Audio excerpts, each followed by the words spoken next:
5 സംസ്ഥാനങ്ങളിലെ തെരഞ്ഞെടുപ്പ് നടത്താൻ കേന്ദ്ര തെരഞ്ഞെടുപ്പ് കമ്മീഷൻ ഒരുങ്ങുന്നു എന്ന വാർത്ത. ഇന്നോ നാളെയോ തെരഞ്ഞെടുപ്പ് തീയതി പ്രഖ്യാപിക്കാൻ സാധ്യത. കേരളത്തിൽ വിഷു ഈസ്റ്റർ ആഘോഷങ്ങൾക്ക് ശേഷം ഏപ്രിൽ 3-ാം വാരത്തിലാകും മിക്കവാറും വോട്ടെടുപ്പെന്നാണ് ഇപ്പോൾ ലഭിക്കുന്ന സൂചനകൾ. മെയ് മാസം ആദ്യവാരം ഫലപ്രഖ്യാപനവും വരും. പ്രഖ്യാപനത്തിന് മുന്നേ കേരളത്തിൽ രാഷ്ട്രീയ ചൂട് കനത്തു വരുന്നു. വിവിധയിടങ്ങളിൽ നിന്ന് നമ്മുടെ പ്രതിനിധികൾ തത്സമയം ചേരുകയാണ്.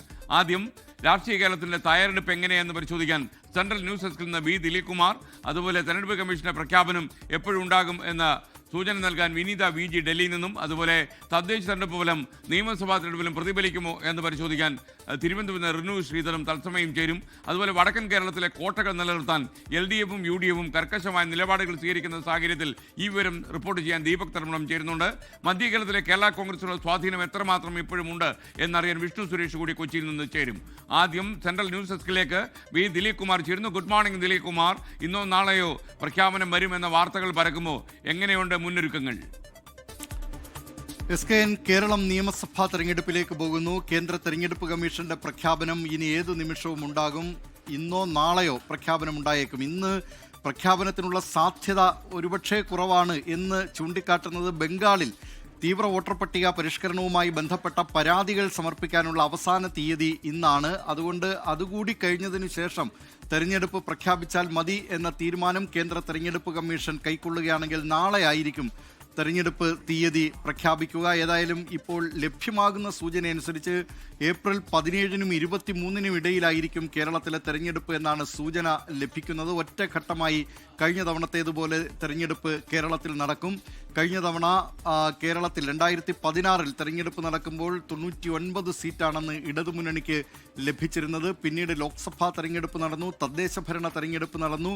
ഫലം അങ്ങനെ മാറി മറിയുന്നതായിരുന്നു പിന്നീട് കണ്ടത്. ലോക്സഭാ തെരഞ്ഞെടുപ്പിൽ അതിന് തൊട്ടുമുമ്പുള്ള ലോക്സഭാ തെരഞ്ഞെടുപ്പിലേതുപോലെ തന്നെ UDFന് വലിയ ആധിപത്യം ലോക്സഭാ തെരഞ്ഞെടുപ്പിലുണ്ടായി. സംസ്ഥാനത്ത് ആദ്യമായി BJP അക്കൗണ്ട് തുറക്കുന്നത് കഴിഞ്ഞ ലോക്സഭാ തെരഞ്ഞെടുപ്പ് സാക്ഷ്യം വഹിക്കുകയും ചെയ്തു. പിന്നീട് തദ്ദേശ ഭരണ തെരഞ്ഞെടുപ്പിലേക്ക് വന്നപ്പോൾ ഇടതുമുന്നണിക്ക് പരമ്പരാഗതമായി തദ്ദേശ തെരഞ്ഞെടുപ്പിൽ മേൽക്കൈ ലഭിച്ചിരുന്ന തദ്ദേശ തെരഞ്ഞെടുപ്പിൽ പക്ഷേ കഴിഞ്ഞ തവണ അടിതെറ്റി. ഏതായാലും വോട്ടർമാർ ആർക്ക് വോട്ട് ചെയ്യണം എന്നത് അത് നേരത്തെ ഉണ്ടായിരുന്ന തരത്തിൽ രാഷ്ട്രീയ പാർട്ടികൾ കേന്ദ്രീകരിച്ച് മാത്രമല്ല എന്നാണ് പിന്നീട് ഈ തദ്ദേശ തെരഞ്ഞെടുപ്പ് വരെയുള്ള ചിത്രം പരിശോധിക്കുമ്പോൾ വ്യക്തമാകുന്നത്. പക്ഷേ 2011 ഈ മണ്ഡല പുനഃസംഘടന വന്നപ്പോൾ LDFന് മേൽക്കൈ ലഭിക്കത്തക്ക വിധമായിരുന്നു മണ്ഡലങ്ങളുടെ അതിരുകൾ നിശ്ചയിച്ചിരുന്നത് എന്ന ആരോപണം ഉണ്ടായിരുന്നു. 2011 തന്നെ അന്ന് VSന് ഒരു തുടർഭരണം വേണ്ട എന്ന ഒരു നിലപാട് CPIMലെ ഒരു വിഭാഗം നേതാക്കൾ എടുത്തു എന്ന ആരോപണവും ഉണ്ടായിരുന്നു.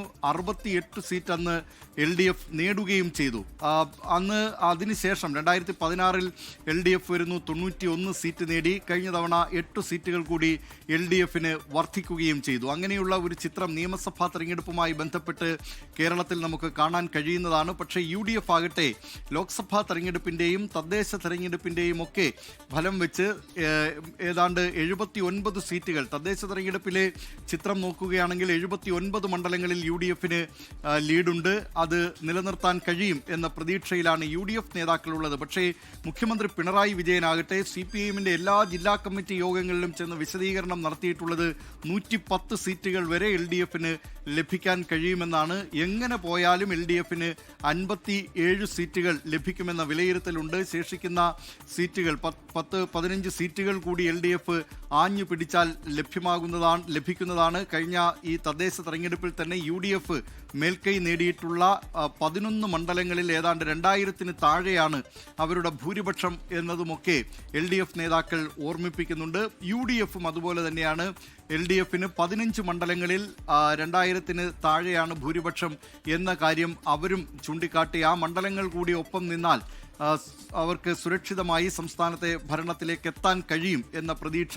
അങ്ങനെ ആ നിലയിലാണ് മുന്നണി നേതാക്കൾ പ്രതീക്ഷയർപ്പിക്കുന്നത്. BJP ആകട്ടെ മികച്ച വിജയം, അതായത് ഭരണം പിടിക്കാൻ കഴിയില്ലെങ്കിൽ കൂടി കൂടുതൽ പ്രാതിനിധ്യം നിയമസഭയിൽ അവർക്ക് ലഭിക്കും എന്ന പ്രതീക്ഷയിൽ BJPയുടെ നേതൃത്വത്തിലുള്ള NDAയും ആ നിലയിലുള്ള പ്രവർത്തനങ്ങൾ ആരംഭിച്ചു കഴിഞ്ഞിട്ടുണ്ട്. ഏതായാലും ശക്തമായ പോരാട്ടത്തിനായിരിക്കും കേരളം ഇത്തവണ സാക്ഷ്യം വഹിക്കാൻ പോവുക. തെരഞ്ഞെടുപ്പ് തീയതി അറിഞ്ഞാൽ ഉടൻ തന്നെ സ്ഥാനാർത്ഥികളെ പ്രഖ്യാപിക്കാനുള്ള നീക്കത്തിലാണ് മുന്നണികൾ. SKN ലോകത്തെവിടെയായാലും ഏത് സമയത്തും 24 വാർത്തകളും ഓഗ്മെന്റഡ് റിയാലിറ്റി പാക്കേജുകളും എക്സ്പ്ലെയിനറുകളും വിശദമായി കാണാൻ ഞങ്ങളുടെ YouTube ചാനൽ നിങ്ങൾക്ക് സബ്സ്ക്രൈബ് ചെയ്യാം.